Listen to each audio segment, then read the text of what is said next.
Deus nunca esqueceu de você.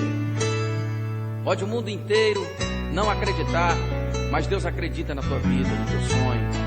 E Deus estará sempre contigo, porque Deus te ama, não te troca, não te vende, não te empresta. Você é propriedade dele.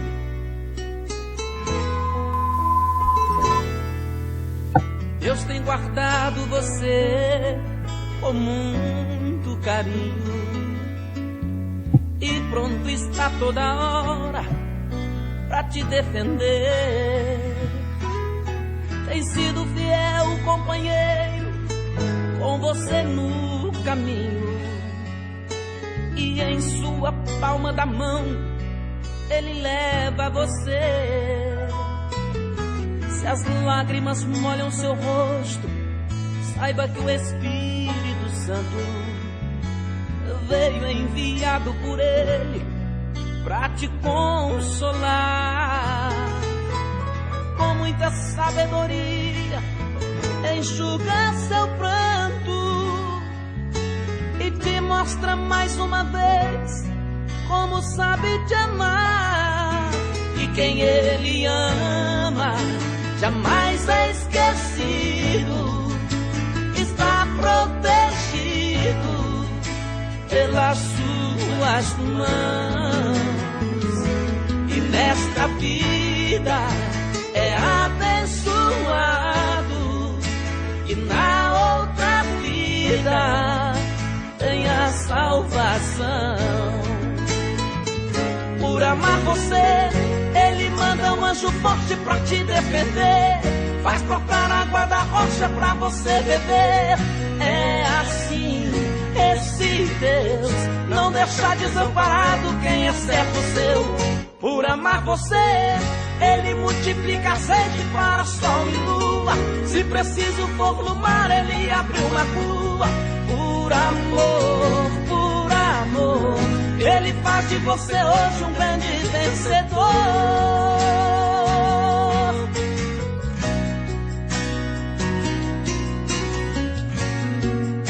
Deus não esquece de você, meu irmão. Você é especial demais para ele. E quem ele ama jamais é esquecido, está protegido pelas suas mãos. E nessa vida é abençoado, e na outra vida tem a salvação. Por amar você, ele manda um anjo forte pra te defender, faz brotar água da rocha pra você beber. É assim, esse Deus não deixa desamparado quem é servo seu. Por amar você, ele multiplica azeite para sol e lua. Se preciso for no mar, ele abre uma rua.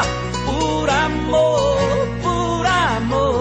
ele faz de você hoje um grande vencedor. Por amar você, ele manda um anjo forte pra te defender, faz brotar água da rocha pra você beber. É assim, esse Deus não deixa desamparado quem é servo seu. Por amar você, ele multiplica azeite para sol e lua. Se preciso for no mar, ele abre uma rua. Por amor, ele faz de você hoje um grande vencedor. Ele faz de você hoje um grande vencedor. Por amar você. Mañana, en el precioso nombre de nuestro Señor Jesucristo, deseo leer en Romanos 8, 28 al 30, que dice así: y sabemos que a los que a Dios aman, todas las cosas les ayudan a bien, es a saber, a los que conforme al propósito son llamados, porque a los que antes conoció, también predestinó, para que fuesen hechos conformes a la imagen de su Hijo, para que Él sea el primogénito entre muchos hermanos. El verso 30, y a los que predestinó, a estos también llamó, y a los que llamó, a estos también justificó, y a los que justificó, a estos también glorificó. Deseo dedicar estas cortas palabras a todos aquellos que han sido llamados por Dios, y deseo intitular mi plática, Bienaventurado el que es llamado. Al ver a nuestro alrededor, a veces hay muchas preguntas en la mente y en el corazón de las personas, viendo que estamos viviendo en una edad, en un tiempo totalmente pervertido, donde en realidad a cualquier lado que usted voltea ve horrores, matanzas, muerte, mortandad, llanto, clamor y cuantas otras cosas que en realidad lo pone a uno a pensar bastante, a meditar. ¿Qué será de nosotros? ¿Qué será de nuestros hijos? ¿Qué será de la siguiente generación? Porque en realidad es muy visible o muy palpable o muy claro el ver que si la generación sigue de generación a generación como ha seguido a través de los siglos, la generación que nos seguirá a nosotros casi no tendrá oportunidad, porque se va multiplicando la maldad, y así está escrito, que por haberse multiplicado la maldad, el amor de muchos se resfriará. No importa a dónde voltee usted, las nuevas, por la radio, por la prensa, por la televisión, o por cualquier medio que usted escuche las nuevas, se da cuenta que no hay más que llanto y dolor, clamor. Pero aún así, en medio de todo ese clamor, debe de haber un pueblo que esté afianzado, que esté amarrado, que esté tranquilo, que esté en realidad pacífico, porque ha sido llamado por Dios. Es bienaventurado aquel que es llamado por Dios, porque dice la Escritura, y sabemos que a los que a Dios aman, debe de haber en el corazón de los creyentes un amor. ¿Y cómo es que puede haber amor en el corazón de alguien? Primeramente se tiene que identificar con el Señor Jesucristo, tiene que haber un trato, así como cuando nosotros conocimos ya sea a nuestra esposa o a nuestro esposo, sin conocernos no podía haber amor, pero al encararnos frente a frente y empezar a dialogar y empezar a tener trato y el conocernos el uno al otro, empezó a brotar un amor. Y aquí la palabra de Dios está hablando, y sabemos que a los que a Dios aman, entonces tiene que haber un pueblo que ama a Dios.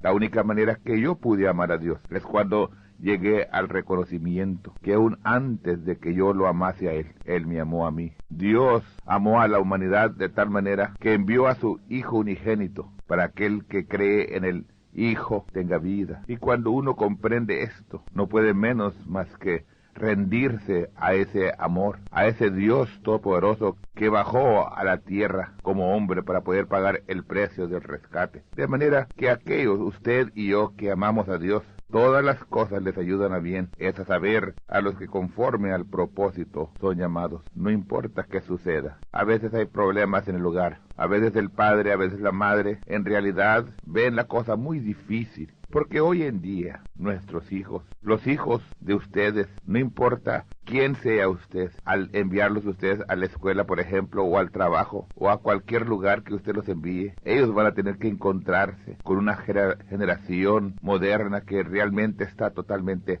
pervertida. Y el único pensar de la humanidad que no conoce a Dios es de hacer el mal, de pervertir a aquel que está tratando de vivir una vida correcta y moral ante los ojos de la sociedad y ante los ojos de Dios. Y cuando ellos se encaran con esta situación, entonces los jóvenes, nuestros hijos, tendrán que hacer su decisión. Y nosotros, naturalmente, que a veces miramos que vienen los problemas hogareños, miramos que hay esto o lo otro en el hogar, y a veces pensamos, yo soy una hija de Dios, yo soy un hijo de Dios, ¿por qué es que tengo este problema? Pero permítame decirle una cosa, todas las cosas obran a bien o ayudan a bien, es a saber, a los que conforme al propósito son llamados. Si consideramos nosotros al poeta cuando él dijo, en realidad el carácter no es un don, el carácter es una victoria.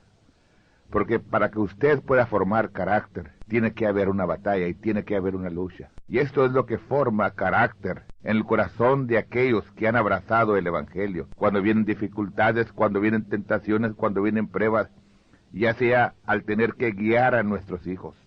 Porque la cosa más fácil de hacer en este tiempo, cuando en realidad miramos que la juventud, los niños, se han formado un montón de desobedientes, altivos, y que en realidad no se comportan como deberían de comportarse. En las escuelas, en los centros comerciales, en los hogares. Pero entonces el padre, cuando ve que cualquiera de sus hijos se quiere contaminar con aquellos otros que no han sido instruidos, porque nosotros como cristianos, al ser llamados, tenemos que instruir a nuestros hijos, porque la palabra de Dios dice, instruye al niño en su carrera, y aun cuando fuere viejo no se apartará de ella. Pero miramos nosotros que lo instruyemos, pero tienen que salir a convivir en el mundo. Estamos en el mundo, dice la Biblia, más no somos del mundo. De todas maneras, ya sea en el trabajo o en la escuela o donde sea, nuestros hijos se van a encontrar con gente perversa. Entonces ellos van a llegar al hogar con malos hábitos, con mañas, levantando diferentes vicios. Y lo más fácil para nosotros es dejar que ellos se vayan y así no molestarnos, porque tiene que haber contienda. El pleito no es con la humanidad, el pleito es con los espíritus que han invadido este globo terrestre para tomar posesión de la humanidad. Pero nosotros que hemos sido llamados, al mirar que esta prueba viene al hogar cristiano, ¿qué es lo que hace el padre y la madre? No va a dejar que la batuta sea quitada de su mano, no va a dejar la rienda, dice, a un lado, para vivir una vida tranquila. Al contrario, se para ante las acechanzas satánicas y empieza uno a corregir aquel mal que empieza a entrar al hogar. Usted puede ver que las madres, los padres que no conocen a Dios han perdido el control de sus familias. Las familias ya no es que el padre y la madre dirija a sus hijos, más bien es los hijos gritándole y aún golpeando y matando a los padres, porque mucho tiempo atrás los padres perdieron el control. Pero cuando la persona entiende la responsabilidad que Dios le ha dado, porque se fija usted que Dios lo amó a usted, y cuando lo amó, lo llamó. Entonces, Él plantó en usted un amor, no solamente para Dios, sino también para usted mismo. Porque usted mismo se tiene que amar a su esposa, tiene que amar a sus hijos. Empieza entonces la restauración del hogar. Cuando viene el llamamiento de parte de Dios, y llama a un hombre, llama a una mujer, mayormente si son personas adultas ya, que son casados y que tienen hijos, el llamamiento es para que sea bienaventurado el varón y la mujer, y para que sus hijos reciban esa misma bienaventuranza. Porque sabía usted que la bendición o la maldición es transmitida a través de los padres a los hijos. ¿Y cómo puede ser posible que esta bendición o maldición sea transmitida? Porque cuando nosotros como adultos entendemos el plan de Dios, la palabra de Dios, el amor de Dios, no podemos menos más que instruir a nuestros hijos en el camino que Dios nos ha llamado. Pero cuando uno empieza a hacer esto, no es una cosa fácil. Por eso es que muchas madres mejor sueltan la batuta, o sea, sueltan las riendas y que el hijo haga lo que él quiere, porque en realidad es difícil poder dirigir y guiar a los hijos jóvenes en este tiempo, porque la edad o la generación moderna inculca en el corazón de uno al otro, mira, no obedezcas, y luego se van ellos a los profesores, a veces a los maestros, a los tutores, a los psicólogos, a los psiquiatras, y aún ellos enseñan rebelión en contra del sistema establecido por Dios. En realidad no importa dónde voltee usted, excepto aquel que ha conocido a Dios y conoce su palabra, es la única persona sensata que en realidad trata de ayudar a otro que está dirigiendo a su familia de la manera correcta, que está dirigiendo aún su propia vida de la manera correcta. Porque todo mundo se va hacia lo perverso. Así está escrito que íbamos a vivir en la generación más perversa que jamás había existido. Pero aún así somos bienaventurados porque hemos sido llamados.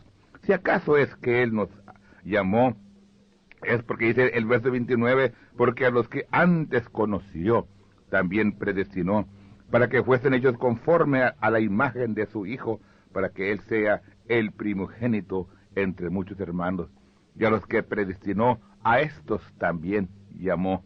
Hay mucha gente que no le gusta hablar de la predestinación, pero siendo el Dios, un Dios todo sabio, omnisciente, el cual sabe todas las cosas, omnipresente, el cual está presente en todo lugar, Todopoderoso, el cual tiene todo poder y todo dominio. Aún antes de que existiera una molécula, Él sabía lo que iba a haber en este tiempo, en el fin. ¿Sabía usted que Dios, siendo todo sabio y sabiendo todas las cosas, lo que hoy presentemente está sucediendo en este país de los Estados Unidos, Él lo sabía aún antes de que el primer hombre estuviese sobre la tierra? Entonces Él nos conoció aún antes de que nosotros mismos nos conociéramos. En realidad, cuando viene el llamamiento de parte de Dios, es cuando empezamos a conocernos, porque en realidad los médicos estudian sobre el humano, los psicólogos estudian sobre la mente de la humanidad, pero solamente Dios conoce al hombre, porque Él fue el que creó al hombre, Él fue el que lo formó, Él fue el que lo estableció, y cuando Dios llama al hombre, entonces empieza uno a descubrirse y a conocerse, y en realidad, anteriormente pensábamos que éramos cualquier cosa, que posiblemente aún los ángeles eran mayores que nosotros, pero al ir descubriendo por medio de la palabra de Dios, encontramos que nosotros como seres humanos, así como nos conoció Dios, empezamos nosotros a conocernos, porque en realidad lo más hermoso que Dios creó, cuando Dios trajo la creación a existencia, entonces cuando todo apuntaba hacia una cosa preciosa, hacia su obra maestra, y la obra maestra de ese creador fue nada menos que el hombre, el cual Dios crió a su imagen y a su semejanza. Entonces miramos nosotros que vino la caída de ese hombre, y entonces el hombre empezó a perder la visión de lo que era. No se conocía, pero Dios sí conocía. Dios sabía que un día Él iba a venir a pagar el precio y que iba a llamar a aquellos que Él antes había conocido. Y cuando nos llama, empezamos a conocernos, despertamos como de un sueño, porque en realidad puedo decir con sinceridad, aquel que no sirve a Dios, aquel que no ha abrazado el Evangelio, aquel que no se ha rendido a los pies de Jesucristo, es porque todavía no está cabal de su mente, no reconoce, no entiende. En realidad es como una nave sin timón, es como un barco sin capitán, es como un avión sin piloto, es como un automóvil sin chofer. Va caminando y por eso se estrellan. Por eso es que hay tanto accidente en la vida. Pero tarde o temprano viene la voz de Dios y empieza a llamar al hombre. Y cuando oye algo raro, algo diferente, algo que siente en su corazón y que aún no entiende lo que es, pero en fin, Dios en su misericordia pone al hombre sumiso a los pies de Él. Entonces el hombre se rinde y como que viene un nuevo amanecer, como que despierta de una amnesia en la cual se encontraba. Y ciertamente el hombre sin Dios se encuentra en amnesia espiritual, no sabe quién es, no entiende para qué fue puesto sobre la tierra, y vive una vida desfrenada, una vida en la maldad, malgastando su vida y aún corrompiendo su propio cuerpo. Pero cuando despierta y se empieza a conocer así como Dios lo conoció a él, entonces dice, válgame Dios, entiendo ahora que Dios me ama, entiendo que Dios me creó a mí, entiendo que soy hijo de Dios, entiendo que Él me llamó. ¿Y por qué me llamó? Es porque me conoció y sabía que en mi corazón existía un alma. En mi corazón, en esa alma iba a haber simiente predestinada. ¿Por qué iba a ser que iba a haber simiente predestinada? Porque Él me predestinó. En otras palabras, Él puso mi nombre en el libro de la vida del Cordero desde la fundación del mundo. Pero ahí estuvo ese nombre hasta el tiempo que yo fui manifestado. Un día vine a nacer de mis padres y empecé a crecer. Llegó el tiempo de la contabilidad, o sea, cuando yo entendí la diferencia entre el bien y el mal. Y aún así continué pervertiendo mi vida y viviendo una vida nefanda, aparte y lejos de Dios. Pero un día escuché la palabra de Dios. Esa es la causa por lo cual los pies más preciosos que puede haber sobre la haz de la tierra es aquellos que caminan llevando las buenas nuevas del Evangelio, porque no hay cosa más preciosa, no hay vocación más grande que aquel que ha sido llamado para predicar el Evangelio, porque es la predicación del Evangelio la que llama a la humanidad. La humanidad en realidad está moribunda, está pereciendo en este mundo perverso, pero se necesita de que retumbe, que se pregone el Evangelio, las palabras de Dios, para que la gente pueda escuchar y que un día pueda despertar de esa amnesia, pueda abrir sus ojos a la realidad, que nosotros los humanos no somos como los animales, para arrastrarnos sobre el polvo, para vivir como cualquier animal. Más bien somos nosotros personas que fue depositado en nosotros un alma, lo cual el alma es superior a lo que un animal puede tener. Un animal tiene una vida animal. Nosotros en el cuerpo pues, podemos ser idénticos al animal, pero dentro de nosotros hay una predestinación, está un alma donde ahí se deposita el gene de Dios, donde se deposita la simiente de Dios, donde se deposita la palabra de Dios, lo cual Él es la palabra, Dios mismo es la palabra, y cuando empieza a crecer esa palabra, entonces despertamos que somos nosotros aquellos por los cuales el Señor Jesucristo descendió de la gloria, se quitó su manto, se quitó su corona, se bajó de su trono y vino a vivir, a nacer de una virgen, a vivir como un hombre, a sufrir como un hombre y en realidad a ser tentados en todos aspectos, así como usted y yo hemos sido tentados. ¿Por qué? Porque Él había sido puesto el nombre de Él juntamente con el suyo en el libro de la vida del Cordero.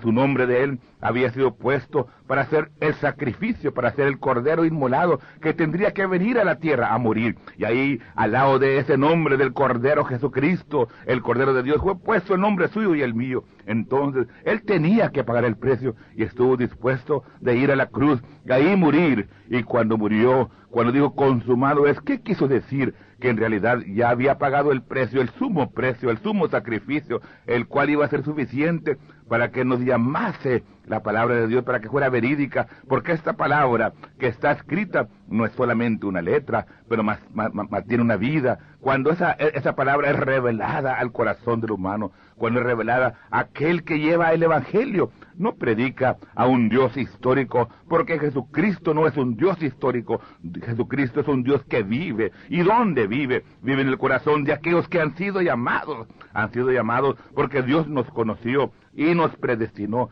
Y luego lo más hermoso es cuando nosotros reconocemos que hemos sido llamados por Él y empezamos a conocernos y despertamos de esa amnesia y decimos, sufro en este mundo, hay tentaciones, hay pruebas, hay sufrimiento, porque el hombre nacido de mujer es corto de días y harto de sinsabores, y entiende que sufre y tiene que sufrir, pero cuando conoce y sabe que todo aquel que ha sido llamado tiene que sufrir, tiene que pasar por la prueba para que se vaya formando un carácter, y ese carácter se va formando a la imagen y a la semejanza del Hijo, o más bien llega uno a la imagen de la palabra, se ve uno en el espejo, lo cual es la palabra, y se va viendo que aquellos malos hábitos, aquellas cosas incorrectas están siendo quitadas, está siendo despojados de ese hombre, de esa mujer. ¿Por qué? Porque ha conocido y empieza a conocer y entiende entonces que Dios lo conoció a uno y que uno apenas empieza a conocerse a sí mismo. Yo dedico estas palabras a aquellos veteranos, a aquellos hombres, a aquellas mujeres que han sido llamados. No volteen para atrás, tomen las manos, pongan sus manos en el arado y no den un paso para atrás, solamente caminen hacia adelante y conózcanse mejor a través de la palabra a diario, para que así ustedes entiendan que son aquellos hijos amados de Dios.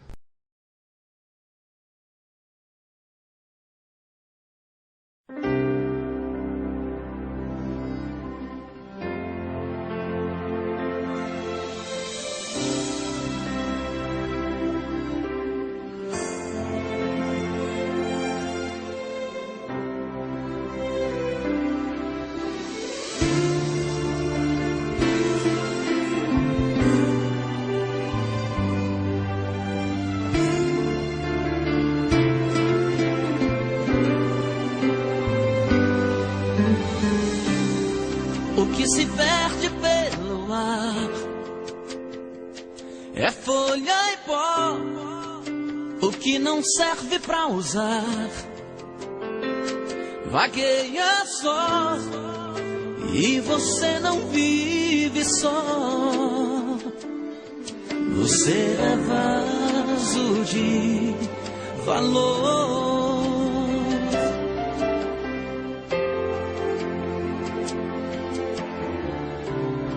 Quem já nasceu tem que entender que já venceu teve o direito de crescer. Aconteceu, isto eu já sei de cor. Você é vaso de valor.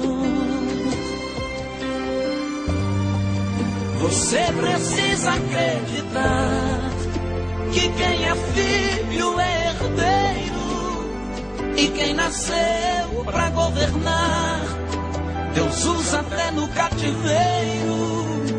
Esse tempo vai passar, não desista de orar. Ele é fiel e verdadeiro. E se você disser pra mim que já foi fácil, está quebrado, e por enquanto está assim, jogado aos cantos, encostado, eu prefiro insistir que o oleiro está aqui pra mudar o seu estado. Você é especial. Quem te deu a vida destruiu a forma, não fez outro igual. Você ainda não perdeu.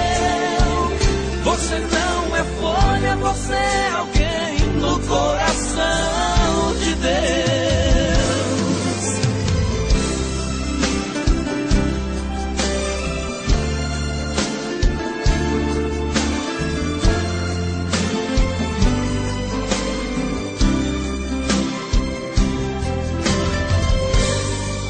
Você precisa acreditar que quem é filho é herdeiro, e quem nasceu pra governar, Deus usa até no cativeiro.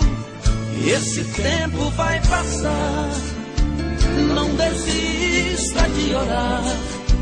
Ele é fiel e verdadeiro. E se você disser pra mim que já foi fácil, está quebrado, e por enquanto está assim, jogado aos cantos, encostado, eu prefiro insistir que o oleiro está aqui pra mudar o seu estado. Você é especial. Quem te deu a vida destruiu a forma, não fez outro igual. Você ainda não perdeu. Você não é folha, você